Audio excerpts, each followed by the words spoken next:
Ya, selamat sore semuanya. Kita bisa memulai ibadah kita. Mangga Ibu Kastini.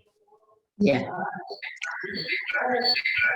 Bapak Ibu, Saudara yang terkasih, kami mengucapkan selamat sore, selamat bergabung di Zoom dalam kebaktian rumah tangga secara online. Bagi saudara-saudara yang mengikuti lewat media Zoom, ada beberapa hal yang perlu kami sampaikan untuk dapat saudara perhatikan. Saudara dapat ikut bernyanyi dari tempat masing-masing, namun Zoom saudara dalam keadaan mute atau diam. Mikrofon saudara hanya dibuka ketika Anda akan berbicara, baik saat hendak saling menyapa, bertanya, atau mengemukakan pendapat. Host dan co-host akan membantu dalam mengatur hal ini. Pada saat sesi sharing, saudara dapat bertanya atau berpendapat secara langsung atau juga dapat menuliskan pertanyaan atau tanggapan melalui kolom chat yang ada. Sebelum ibadah dimulai, mari kita bersama-sama mengambil saat teduh. Saat teduh mulai.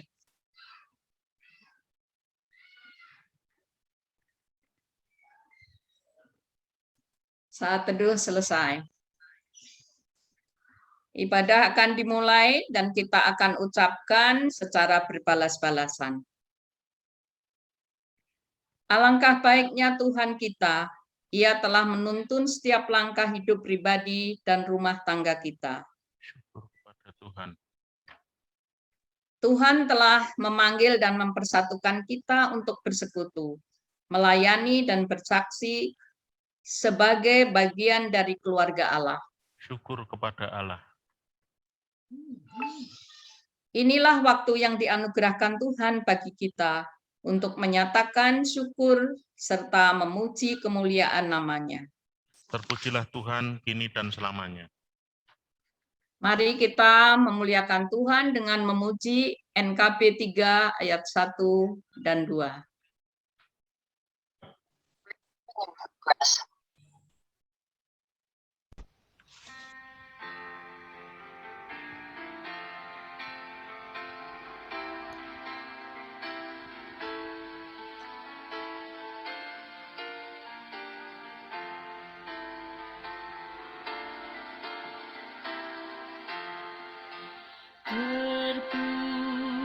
Terpujilah Allah, hikmat-Nya besar, begitu kasih-Nya untuk dunia jemaat, sehingga diberilah Putranya kudus, mengangkat manusia serta menebus. Pujilah, pujilah, buatlah dunia bergemar, bergemar, mendengar suaranya. Dapatkanlah Allah demi Putranya, beri puji padanya sebab nikmat-Nya.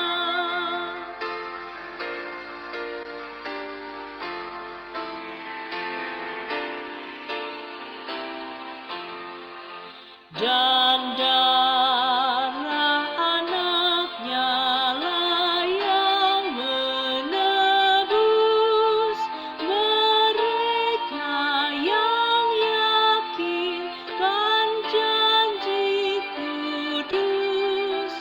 Dosanya betapapun juga kecil, dihapus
Bapak Ibu, mari kita berdoa. Marilah kita bersama-sama berdoa. Bapa kami yang ada di surga, Bapa kami yang hidup, yang kami sembah melalui Yesus Kristus. Tak hentinya kami mengucapkan syukur atas napas kehidupan, kesehatan yang Kau anugerahkan kepada kami dan keluarga ya Bapa. Kami mengucapkan syukur dan terima kasih atas penyertaan-Mu kepada kami sekalian, sehingga kami dapat berkumpul untuk melaksanakan ibadah rumah tangga bersama keluarga melalui Zoom. Kiranya Tuhan berkenan hadir di tengah-tengah kami, memberkati kami pada sore ini. Ya Tuhan, kami mendoakan saudara-saudara kami juga yang belum bisa hadir dalam kebaktian ini. Tuhan berkati mereka yang masih bekerja dalam perjalanan, yang sakit, Tuhan berkati mereka. Ampunilah segala dosa dan salah kami ya Tuhan. Di dalam nama Tuhan kami Yesus Kristus, doa ini kami panjatkan. Amin.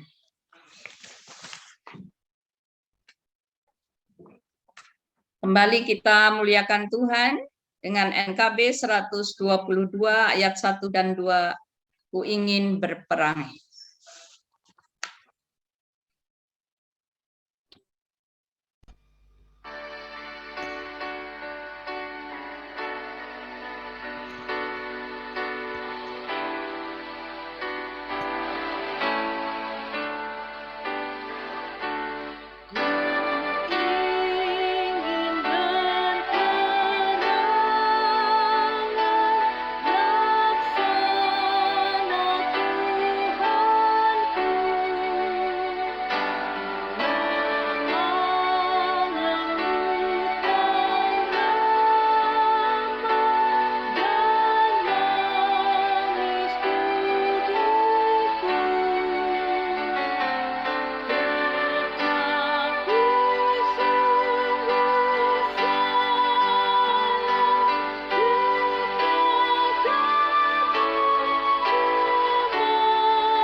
Yang dikasihi Tuhan Yesus, tiba saatnya kita untuk mendengarkan firman Tuhan yang terambil dari kitab Yakobus 3 ayat 13 sampai dengan 18.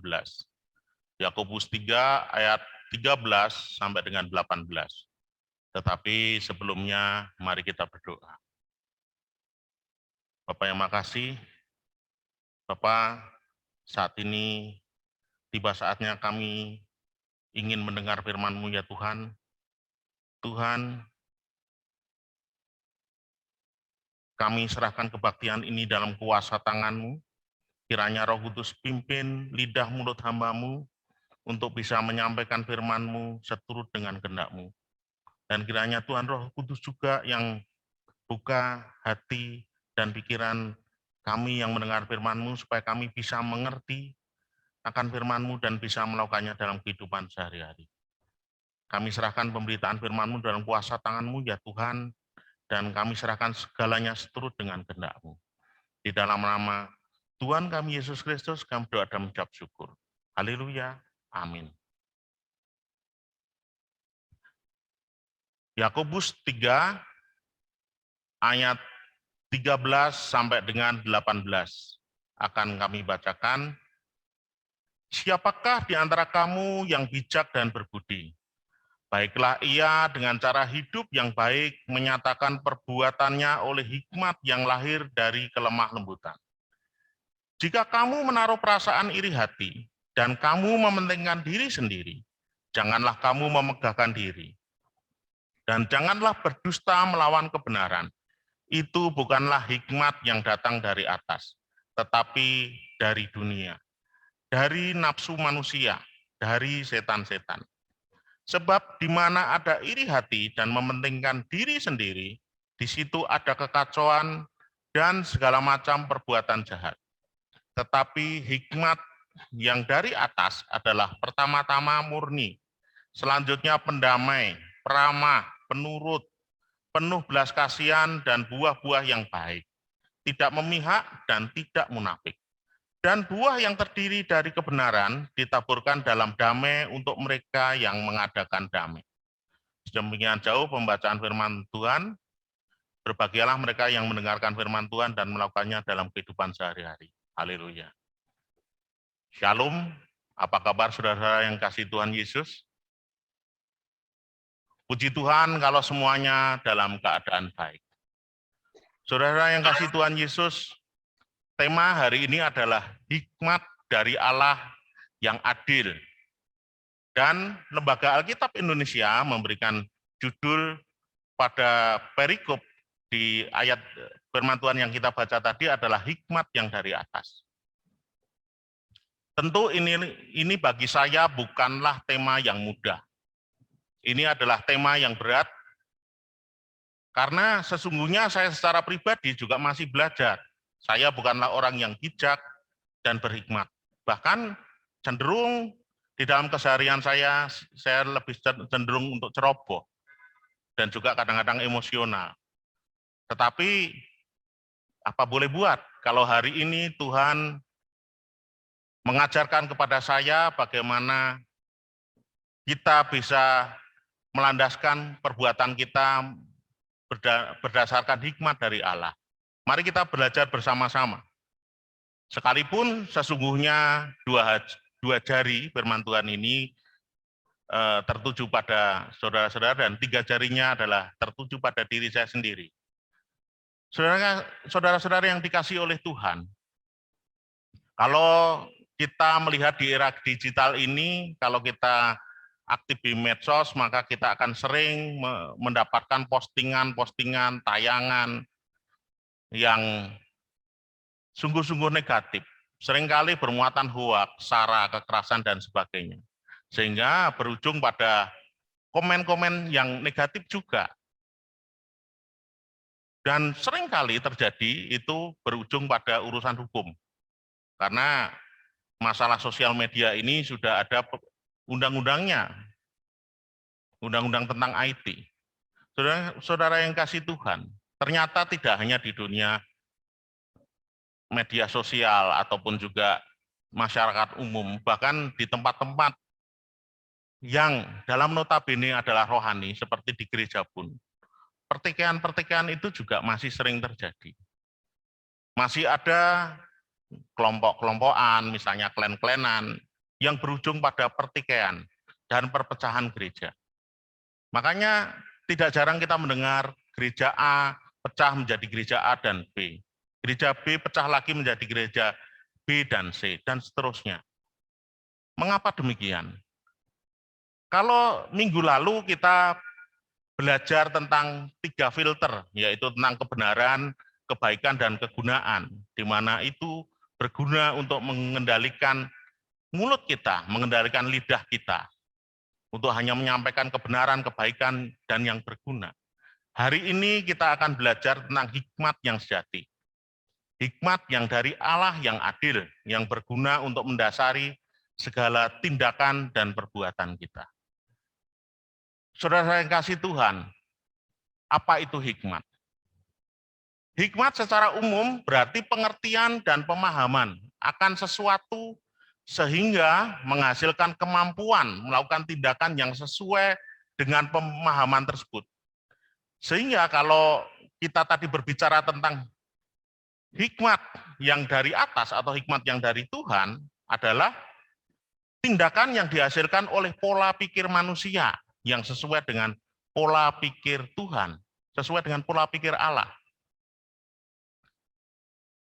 Kalau kita melihat di ayat 13 tadi dikatakan di sana orang bijak dan berbudi tentu memiliki cara hidup yang baik, di mana segala perbuatannya dilandasi oleh hikmat yang lahir dari kelemah lembutan, yaitu hikmat yang dari atas. Dengan kata lain, saudara-saudara, sebelum kita bertindak, seharusnya kita harus berpikir dahulu. Memikirkannya masak-masak, tidak boleh tergesa-gesa dalam bertindak.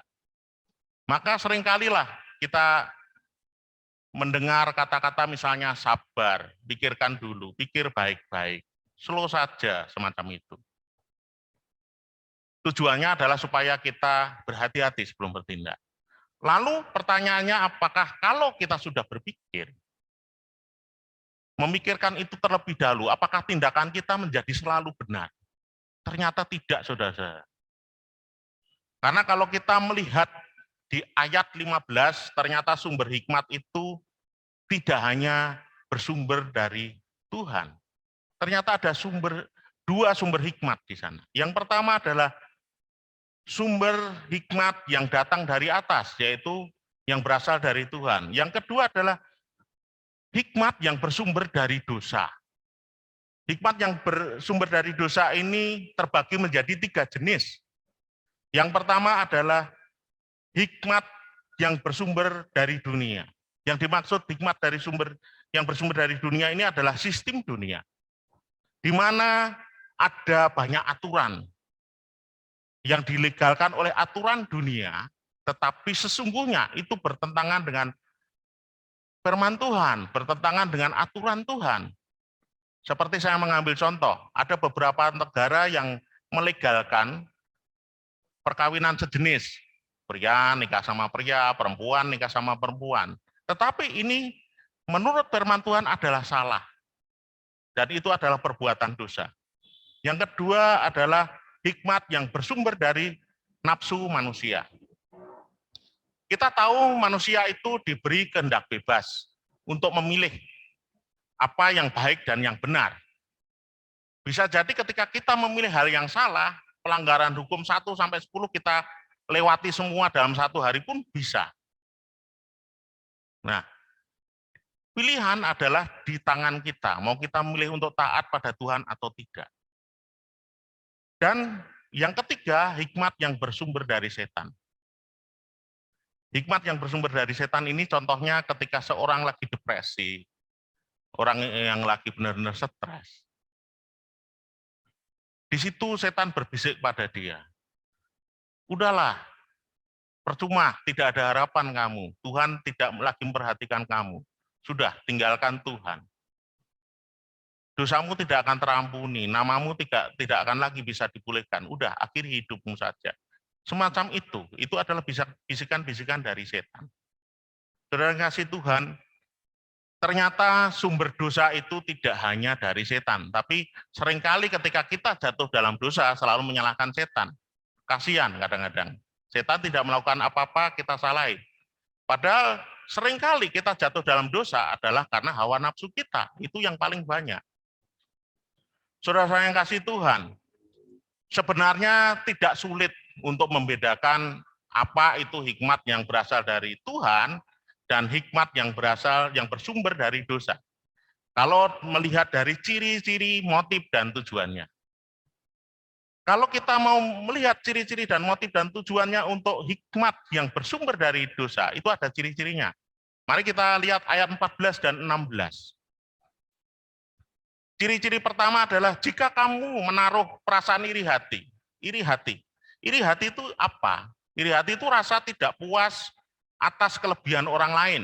Misalnya, iri hati karena orang lain lebih kaya, lebih pandai, lebih cantik, lebih ganteng, lebih punya jabatan, sedang kita nggak punya apa-apa, semacam itu iri.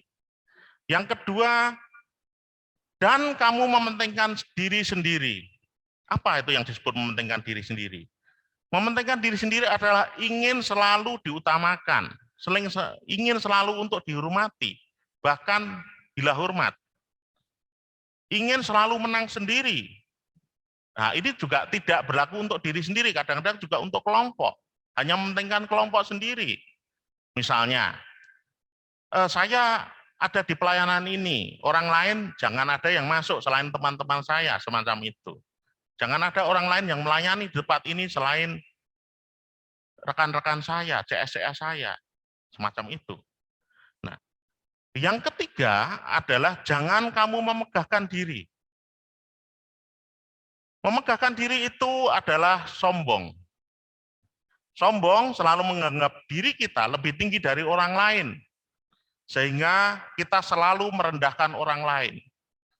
Padahal sesungguhnya kita itu adalah makhluk sosial, bahwa kita selalu membutuhkan keberadaan dan bantuan orang lain. Misalnya dari lahir aja, kita perlu yang namanya paraji atau bidan. Besar sedikit kita sekolah, kita perlu yang namanya guru. Dewasa, sudah dewasa kita pengen nikah, perlu namanya bapak pendeta dan juga petugas catatan sipil. Mati pun kita juga membutuhkan tukang gali kubur dan komisi kedukaan.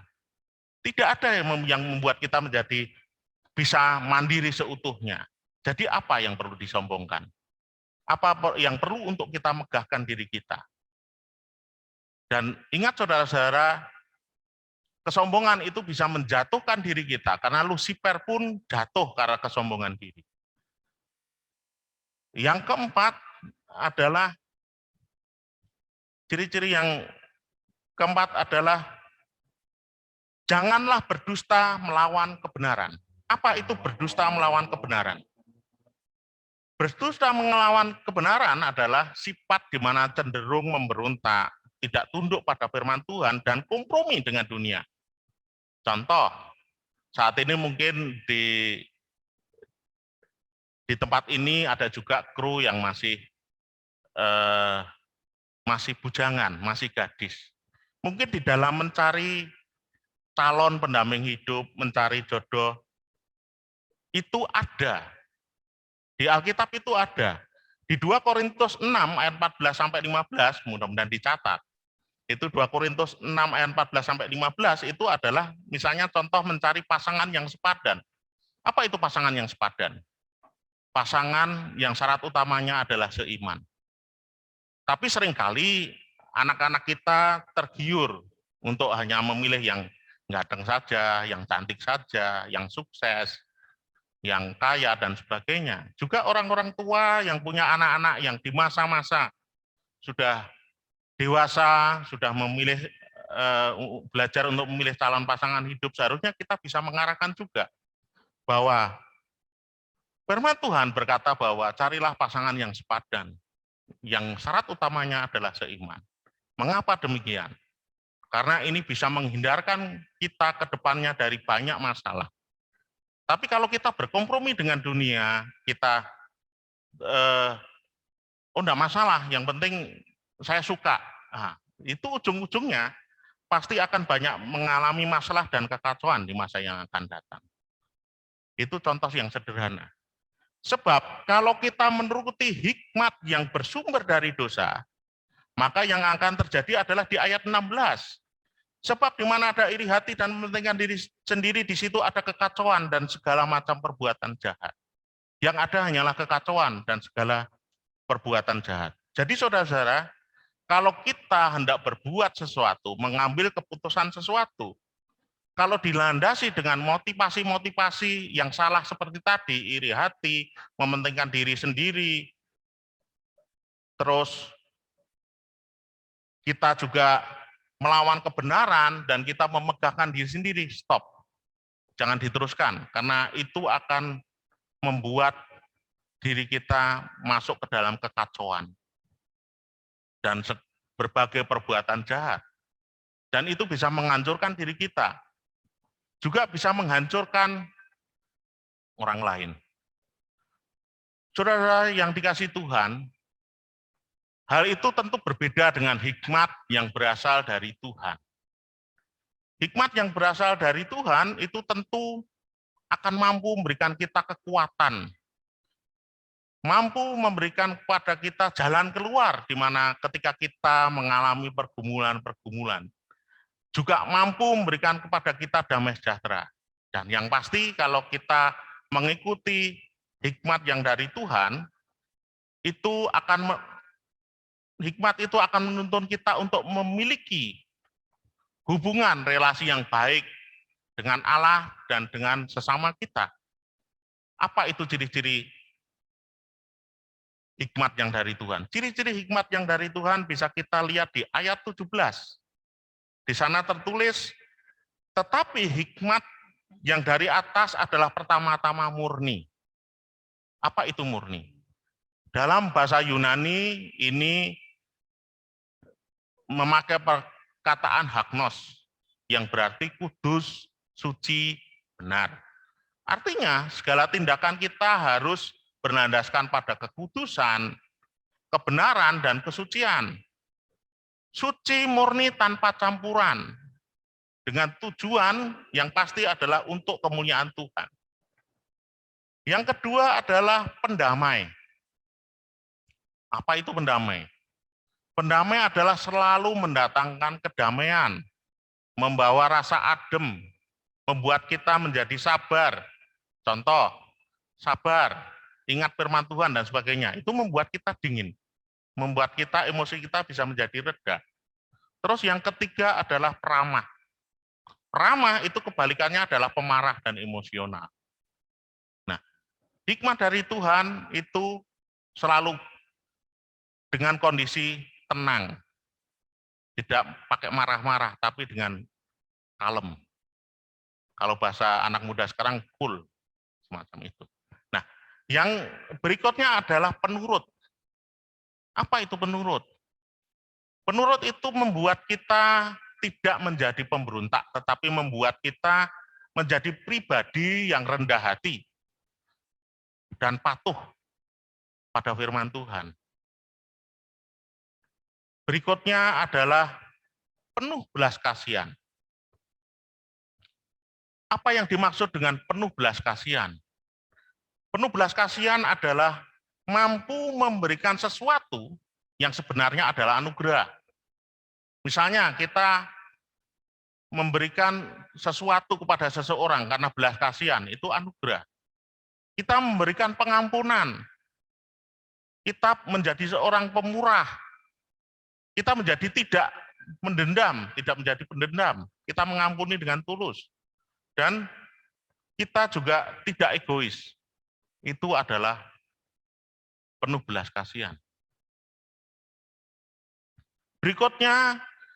Ciri berikutnya adalah buah-buah yang baik. Jadi kalau hikmat dari Tuhan itu selalu menampakkan segala perbuatan yang baik. Ciri berikutnya, hikmat dari Tuhan itu tidak memihak. Tidak memihak itu adalah adil atau netral. Makanya judul tema kita pada hari ini adalah hikmat yang dari Allah yang adil. Apa itu adil? Adil itu kita harus berani mengatakan ketika salah, katakanlah salah. Kalau benar, katakanlah benar. Jangan sampai ketika ada seseorang yang bertikai, karena yang satu teman kita, walaupun dia salah, kita membela dia. Dia harus benar, walaupun dia posisinya salah. Yang satu bukan teman kita misalnya. Tidak, adil itu kita harus berposisi netral, tidak memihak satu sama lain. Dan yang terakhir, yang ke-8 adalah tidak munafik. Kata munafik ini kalau dalam bahasa Yunani ditulis dengan kata hipokrites. Apa itu hipokrites? Artinya adalah aktor yang memakai topeng. Dengan kata lain, apa yang di luar itu tidak sama dengan yang di dalam. Tidak tulus, penuh dengan kepalsuan. Bahkan ada yang mengistilahkan dengan ciuman Yudas. ciuman yang manis tapi berujung pada rencana pembunuhan. Semacam itu. Nah, jangan sampai kita menjadi seorang yang munafik. Ketika saya belajar tentang hal apa yang disebut munafik ini ada ciri-cirinya. Ciri-cirinya sangat mudah. Orang-orang yang terlibat dalam kemunafikan ini adalah orang-orang yang sangat gampang mengkritik orang lain. Melihat kelemahan dan kesalahan orang lain. Tetapi dia tidak pernah mengkritik diri sendiri, tidak menyadari kesalahan diri sendiri. Jadi ketika dia mengkritik orang lain, ini dengan tujuan-tujuan yang khusus.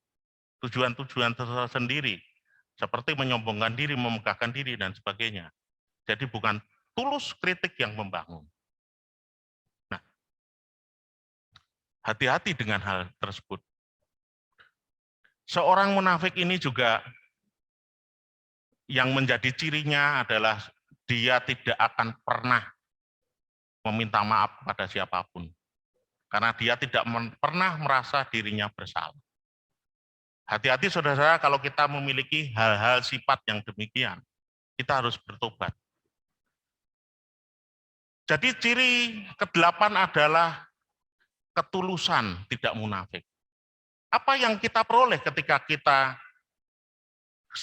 mau melakukan tindakan, melakukan perbuatan, kita harus mempertimbangkan dengan hikmat yang dari Tuhan tadi, yang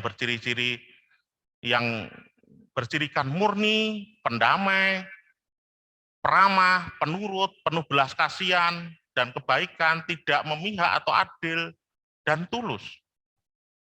Tentunya yang akan terjadi adalah buah-buah kebenaran dan kedamaian itu yang akan kita peroleh. Sekarang tergantung pada kita mau memilih hidup berdasarkan hikmat yang bersumber dari dosa, atau hidup yang berdasarkan hikmat dari Tuhan. Nah, pertanyaannya berikutnya adalah bagaimana cara kita memperoleh hikmat Tuhan. Cara memperoleh hikmat Tuhan itu ada 2 cara. Yang pertama adalah dengan cara kita meminta langsung pada Tuhan. Kita berdoa pada Tuhan, meminta kepada Tuhan untuk meminta hikmat. 1 Raja-Raja 3 ayat 9, di sana berkisah tentang Raja Salomo yang meminta hikmat pada Tuhan. Yang kedua adalah mengembangkan sikap takut akan Tuhan. Amsal 9 ayat 10, tertulis di sana, permulaan hikmat adalah takut akan Tuhan. Bagaimana kita belajar untuk takut akan Tuhan? Dengan cara kita harus taat pada firman Tuhan. Yohanes 14 ayat 23, secara jelas di sana tertulis, jika seorang mengasihi aku, ia akan menuruti firman-Ku. Itu kata Tuhan Yesus. Lalu, cara apa lagi yang bisa kita peroleh untuk bisa mengembangkan sikap takut akan Tuhan? Yang kedua adalah dengan cara kita mau mendengar pimpinan Roh Kudus. Yohanes 14 ayat 26, tertulis di sana, tetapi penghibur yaitu Roh Kudus yang akan diutus oleh Bapa-Ku. Dialah yang akan mengajarkan segala sesuatu kepadamu dan akan mengingatkan kamu akan semua yang telah Kukatakan kepadamu. Itu cara-caranya, bagaimana kita mendapatkan. Tetapi ada juga yang perlu kita perhatikan ketika kita belajar untuk hidup di dalam hikmat Tuhan.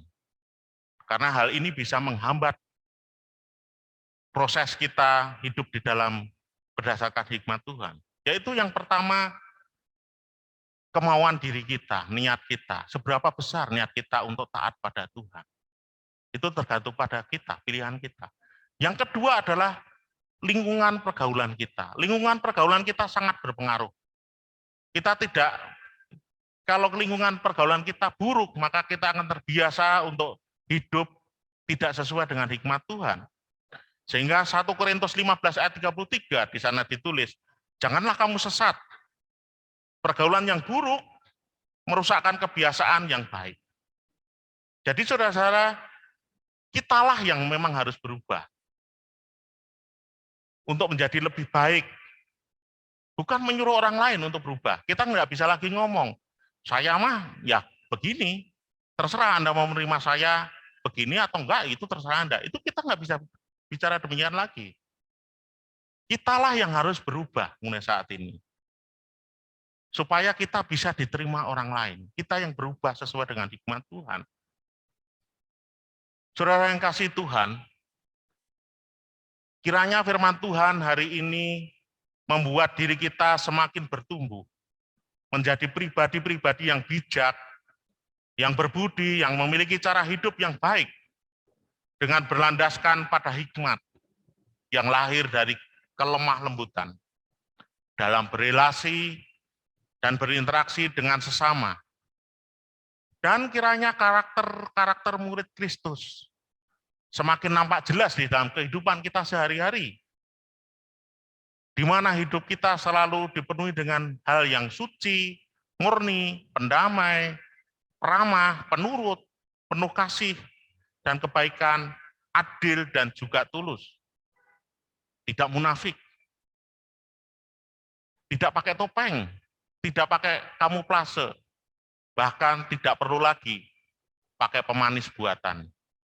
Amin. Tuhan Yesus memberkati.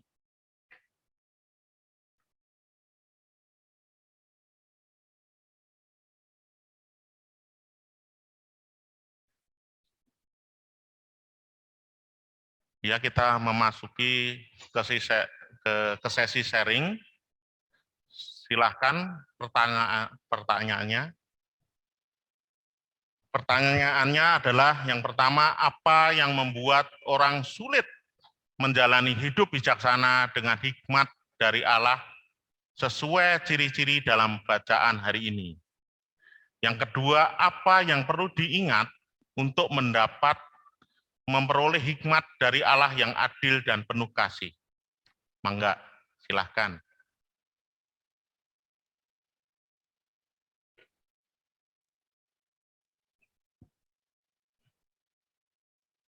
Dipersilahkan. Ini banyak yang ibu-ibu, mangga dari ibu-ibu.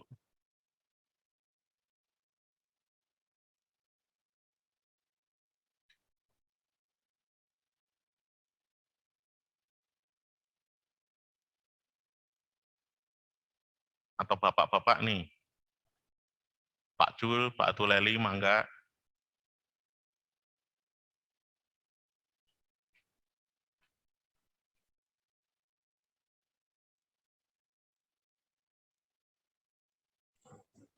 Baik, Pak. Saya coba buka, tapi kalau saya lihat tadi penjelasan firman Tuhan ini, rasa-rasanya sudah tidak ada celah untuk dijabarkan lagi karena begitu jelas dan begitu transparan ya, begitu lugas, tegas isinya. Jadi saya juga melihat bahwa wah ini mau ditanggapi dari sisi mana ini? Karena ibarat bumbu, ibarat makanan bumbunya udah terpenuhi gitu. Tapi kita mesti berhikmat. Seperti apa yang pertanyaan pertama, apa yang membuat seseorang sulit menjalani hidup bijaksana dengan hikmat dari Allah sesuai ciri-ciri dalam bacaan hari ini. Tentu kesulitan orang untuk berhikmat, saya kira saya pun juga pernah, artinya saya juga mengalami hal ini. Secara pribadi saya mengalami bahwa ternyata untuk menjadi orang berhikmat itu yang pertama-tama kita harus punya relasi yang baik dengan Allah. Kita harus baca firman Tuhan ini, dengan cukup jelas ya. Alkitab ini tidak bisa kita baca hanya sepenggal-sepenggal saja, tapi kita harus baca secara utuh sehingga kita bisa mempunyai relasi dengan baik dengan Tuhan. Kemudian sikap kita ketika kita mengenal Allah dengan baik melalui anaknya Yesus Kristus, kita harus mempunyai sikap hidup yang benar-benar mencerminkan kasih itu di dalam perilaku dan perbuatan kehidupan kita.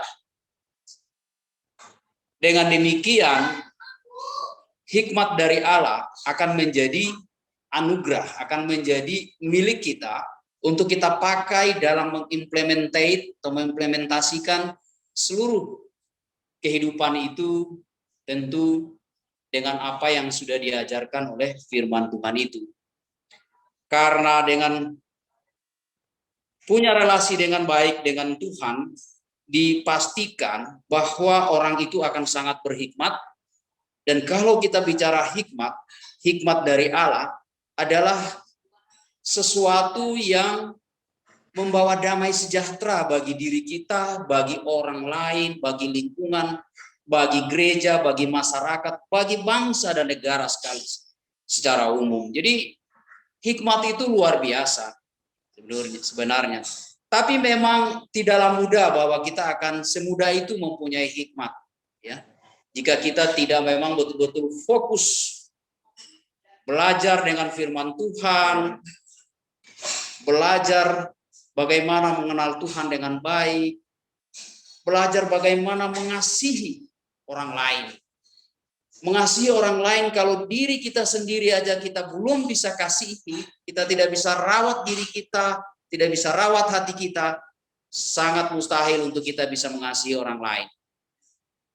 Ya, mengasihi diri kita harus memulai dalam diri, memulai dalam keluarga, baru keluar ke masyarakat, gereja, dalam persekutuan.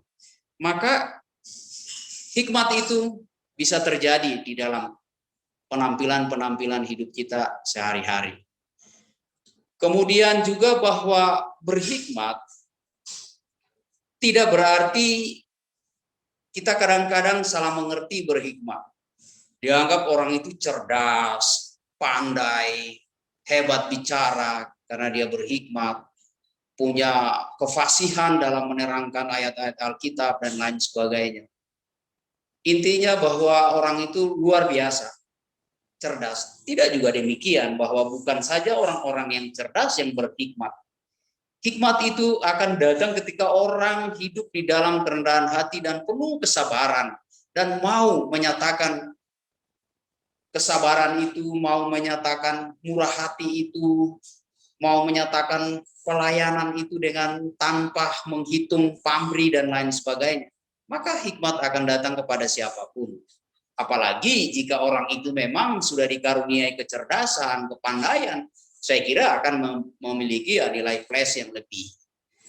Itu mungkin yang yang pertama. Yang kedua, apa yang perlu dilakukan untuk dapat memperoleh hikmat dari Allah yang adil dan penuh kasih? Yaitu tadi, tentunya ya kesabaran, kelemah lembutan, ya, dan terus berhubungan dengan Tuhan dan tidak putus relasi kita dengan Tuhan. Sebab salah satu contoh saja ketika kita tadi sudah dikupas bahwa lingkungan sangat berpengaruh, ya. Lingkungan itu berpengaruh 85% dalam setiap kehidupan manusia. Jadi kalau lingkungan kita hanya selalu bersahabat dengan orang-orang yang suka ngerumpi, suka duduk-duduk di pos, suka berbicara politik dan lain sebagainya, maka kita juga akan terbentuk dengan cara-cara yang seperti itu. Dan cenderung kadang-kadang kita akan jauh dari apa yang diharapkan untuk mendapatkan hikmat. Kalau hikmat dunia mungkin itu sudah bahannya kita bisa dapatkan itu. Tapi kalau hikmat dari Tuhan saya kira akan sulit kita peroleh. Tetapi jika kita bergaul dengan orang-orang yang memang suka selalu menyatakan kebenaran, orang suka menyatakan kebenaran, suka menolong, suka melayani, suka dalam persekutuan, ya, suka beribadah. Pendek kata, kesenangannya itu seperti apa yang disenangi oleh Allah, apa yang disenangi oleh Yesus. Maka yakinlah bahwa kita tidak akan gagal untuk memperoleh hikmat. Jadi intinya bahwa apa yang kita sudah dengarkan tadi dari firman Tuhan ini memang sudah jelas. Saya kira tinggal bagaimana kita, pilihan hidup kita. Maukah kita menjadi orang berhikmat? Berarti kita berada di pihak Allah sebagai murid Kristus, ataukah maukah kita berhikmat secara dunia, yang artinya kita akan hidup di dalam kegemerlapan dan terpisah dengan hubungan Tuhan yang sudah menjanjikan keselamatan yang kekal bagi kita semua yang percaya kepadanya. Terima kasih. Sekian, mungkin bisa dikembangkan. Terima kasih Pak Jul. Mangga yang lain.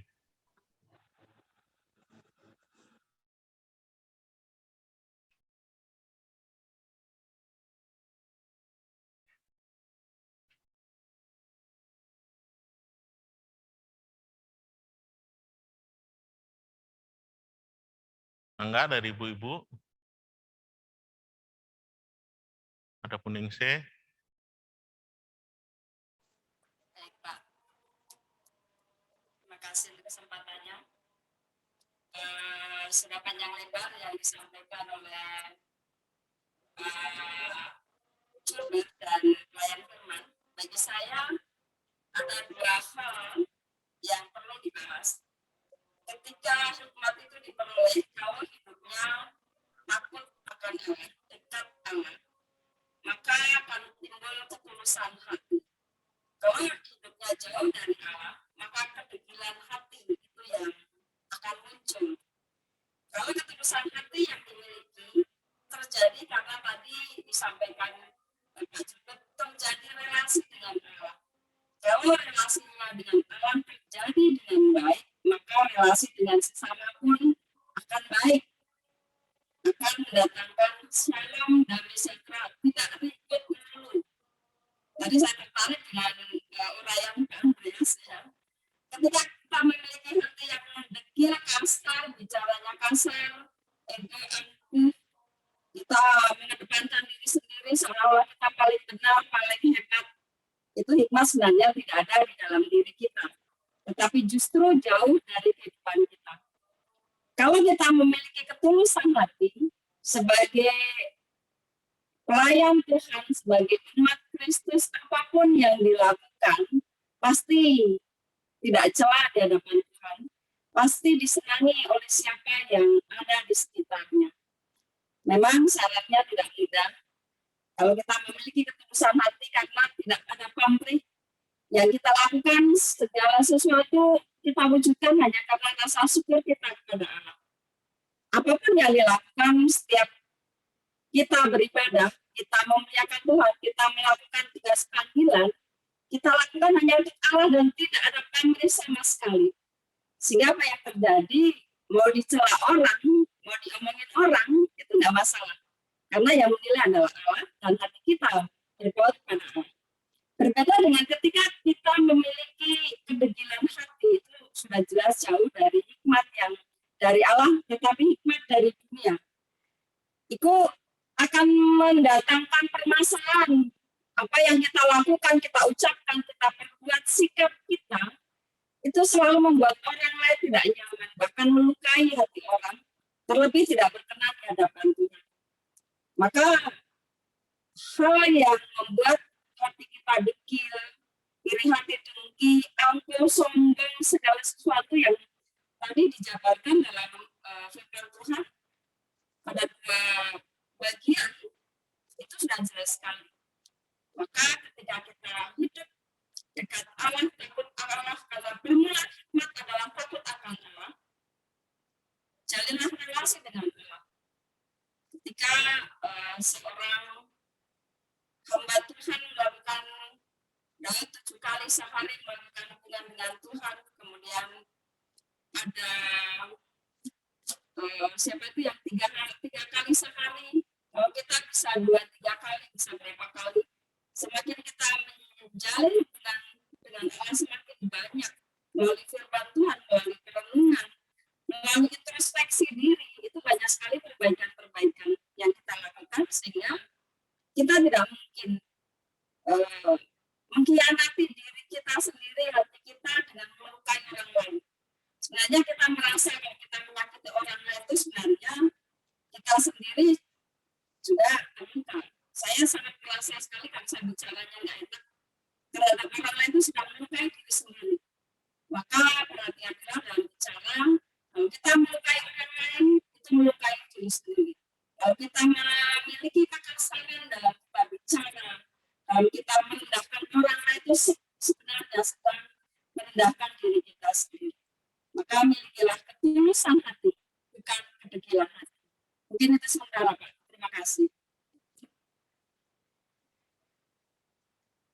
kasih Bu Ningsih. Enggak, yang lain? Ada tambahan?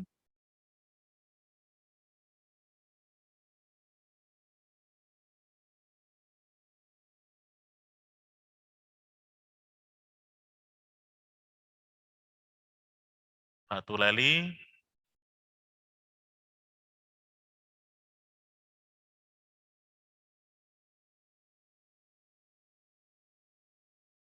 Pak Wahyanto mungkin? Atau ibu-ibu ini?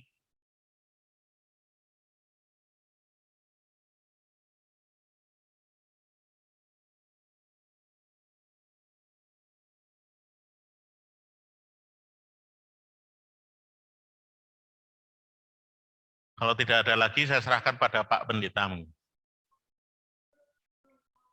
Cukup Pak, cukup. Saya pikir sudah dijelaskan semuanya. Intinya apa yang sudah disampaikan. Tinggal kita bagaimana caranya untuk ya memilih. Apakah kita memang, kalau memang kita merasa bahwa ada begitu banyak hal yang harus kita perhatikan pada saat ini dalam rangka menjadi pribadi yang berhikmat, maka pilihannya tentu adalah bagaimana kita mau melakukan hal itu. Seperti yang tadi Pak Andreas, Pak Gilbert, dan yang lainnya sampaikan. Kendala yang pertama, ya saya pikir sudah ada di ayat yang ke-14. Tantangan yang pertama adalah datangnya dari hati kita. Kalau kita masih punya rasa iri, kalau kita masih mementingkan diri sendiri, itu tantangannya bagi kita dalam berbagai macam aspek kehidupan.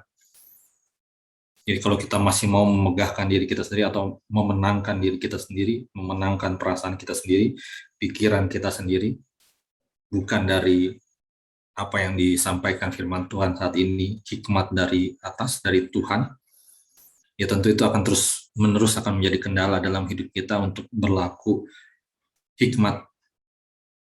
Jadi ya apa yang sudah disampaikan tadi saya pikir sudah cukup mewakili isi firman Tuhan pada saat ini. Terima kasih.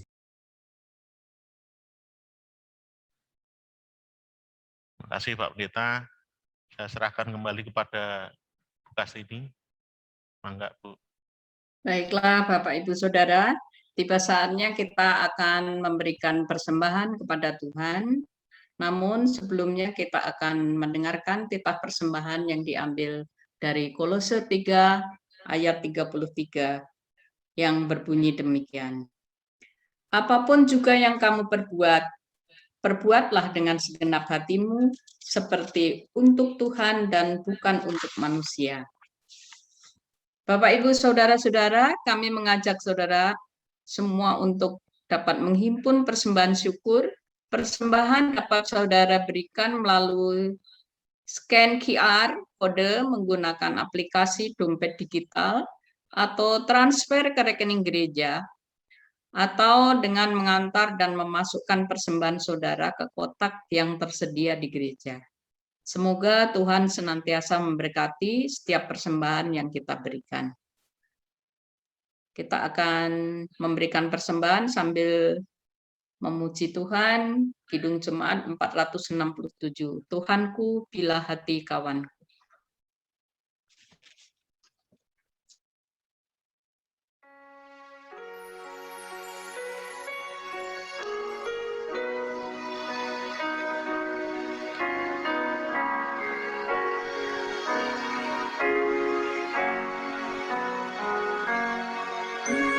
Tuhanku, bila hati kawanku,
Bapak Ibu, mari menyerahkan persembahan kita dengan berdoa.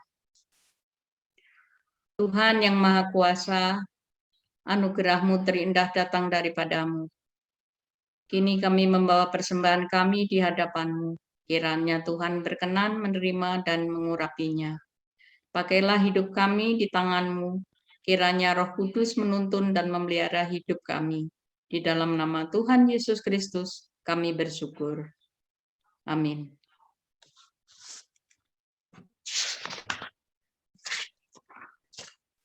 Bapak Ibu semua, mari kita kembali tundukkan kepala, kita berdoa syafaat.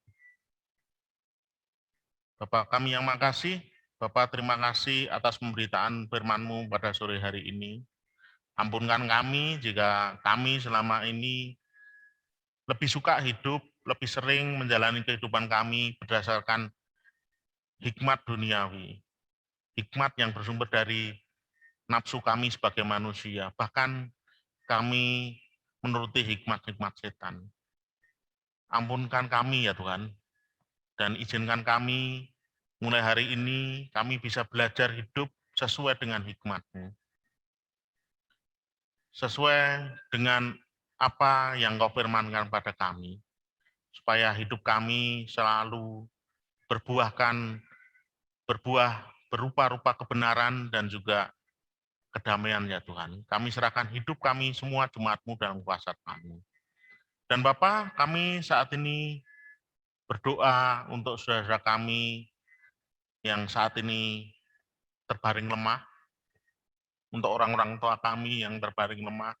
Tuhan kiranya jamah saudara kami ini, orang-orang tua kami ini satu persatu, supaya mereka boleh beroleh kesembuhan dan mereka bisa bersuka cita dan kembali memuji dan memuliakan nama-Mu ya Tuhan. Dan Tuhan, kami juga serahkan seluruh jemaat-Mu ini di dalam penghidupannya sehari-hari ketika kami mencari nafkah Tuhan. Kiranya Tuhan berkatilah tangan-tangan kecil kami ini. Sehingga kami bisa beroleh nafkah yang cukup untuk kebutuhan kami sekeluarga dan kami bisa selalu memuliakan nama-Mu di dalam kehidupan kami sehari-hari. Kami serahkan kehidupan kami dalam kuasa tangan-Mu ya Tuhan. Tuhan, kami juga serahkan kegiatan-kegiatan gereja GKP Sukabumi ini, di mana sebentar lagi kami juga akan menerima sebagai tuan rumah HUT GKP tingkat klasis.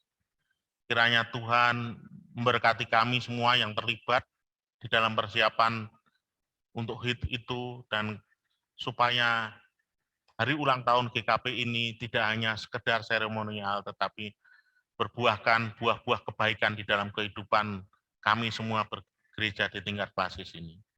Kami serahkan pelayanan jemaat di GKP Sukabumi dalam kuasa tangan-Mu. Kami serahkan Bapak Pendeta, Bapak Hari Dani, dan juga Ibu di dalam kuasa tangan-Mu, juga putra-putrinya ya Tuhan. Kiranya Tuhan berkati Bapak Pendeta kami, Bapak Hari Kurniawan Dani, di dalam kehidupannya sehari-hari, supaya beliau senantiasa Tuhan berikan kesehatan dan kemampuan dan hikmat kebijaksanaan dari Engkau untuk bisa terus melayani jemaat-Mu di tempat ini. Kami serahkan juga semua yang terlibat di dalam pelayanan gereja GKP Sukabumi, dari penatua, pengurus-pengurus komisi, pengurus-pengurus pokja, kami serahkan semuanya dalam kuasa tangan-Mu. Kiranya Tuhan berikan kami hikmat dari Engkau di dalam melayani ini, supaya kami tulus, suci, dan murni di dalam melayani-Mu, dan hanya nama-Mu saja yang kami permuliakan ya Tuhan. Kami serahkan juga karyawan-karyawan yang bekerja di GKP Sukabumi ini dalam kuasa tangan-Mu. Kiranya Tuhan mencukupkan kebutuhan-kebutuhan mereka ya Tuhan.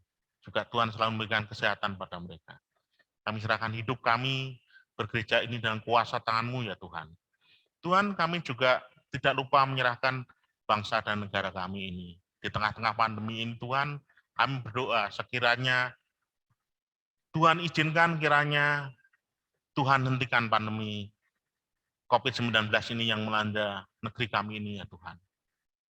Tuhan, kami serahkan Presiden kami, Bapak Presiden Joko Widodo, juga Wakil Presiden, staf para menteri, juga seluruh anggota TNI, Polri, juga tenaga-tenaga kesehatan yang terus berjuang di tengah-tengah pandemi bangsa kami ini Tuhan.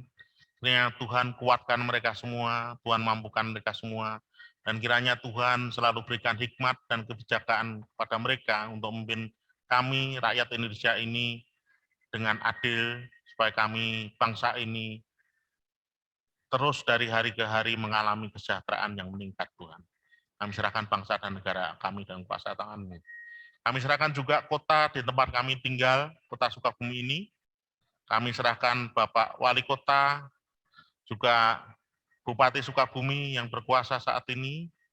Kiranya Tuhan berikan hikmat dan kebijaksanaan kepada mereka di dalam memimpin kota dan tempat di mana kami tinggal ini. Dan kiranya Tuhan selalu berikan kepada kami, daerah Sukabumi ini, keamanan dan kesejahteraan. Dan kiranya pandemi ini segera juga berakhir dari kota tempat kami tinggal ini ya Tuhan. Kami serahkan kota kami dalam kuasa tangan-Mu.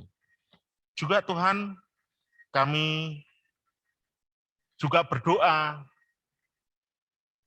untuk kehidupan kami semuanya, supaya kami bisa menjadi cahaya dan terang di tengah-tengah kami, lingkungan kami bisa bersaksi terang Kristus kepada mereka semua. Kami serahkan seluruh doa kami yang kurang sempurna ini hanya dalam kuasa tangan-Mu ya Tuhan, di dalam nama Tuhan kami Yesus Kristus yang telah mengajar kami berdoa. Bapa kami yang surga, dikuduskanlah nama-Mu, datanglah kerajaan-Mu, jadilah kehendak-Mu di bumi seperti surga. Berilah kepada kami pada hari ini makanan kami yang secukupnya. Dan ampunilah kami akan segala kesalahan kami, seperti kami juga mengampuni orang yang bersalah kepada kami. Dan janganlah membawa kami ke dalam cobaan, tetapi lepaskanlah kami daripada yang jahat. Karena Engkau-lah yang punya kerajaan, dan kuasa, dan kemuliaan sampai selama-lamanya. Amin.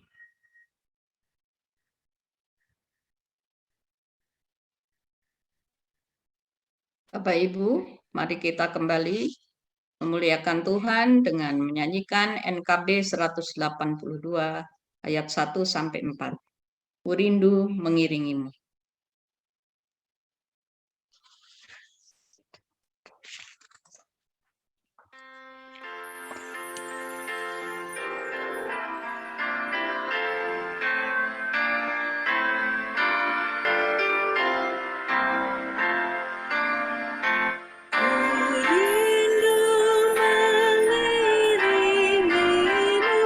Ya Tuhan dalam hidup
Saudara-saudara yang dikasihi oleh Tuhan Yesus, marilah kita kembali ke dalam hidup kita, di dalam keseharian kita. Jadilah pelaku-pelaku firman Tuhan, dan terimalah berkat-Nya. Semoga Allah di dalam kasih Yesus Kristus, sumber pengharapan, memenuhi saudara dengan segala sukacita dan damai sejahtera di dalam iman kita, supaya oleh kekuatan Roh Kudus kita berlimpah dalam iman, pengharapan, dan kasih. Amin.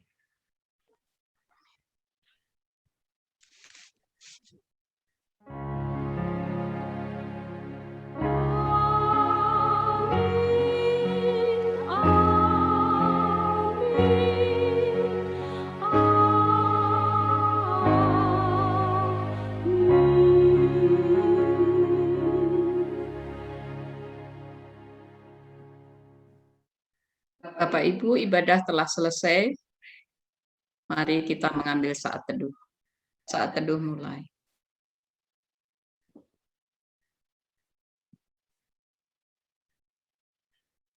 Saat teduh selesai. Kebaktian telah selesai. Bapak Ibu, semuanya terima kasih banyak. Sampai jumpa lagi di minggu depan. Tuhan Yesus memberkati. Terima Foto kasih dulu. Pak Andreas, terima kasih Bu Astini atas firman. Terima kasih untuk semuanya Bapak-bapak, Ibu-ibu. Mari kita buka untuk foto dulu. Buka kameranya, Mangga. Silahkan dibuka. Ya, Mangga dibuka. 1, 2, 3. Sekali lagi. 1, 2, 3. Terima kasih semuanya. Terima kasih Pak Pendeta, Bapak-bapak, Ya, Ibu. selamat malam semuanya, Bapak Terima Ibu. kasih. Selamat istirahat.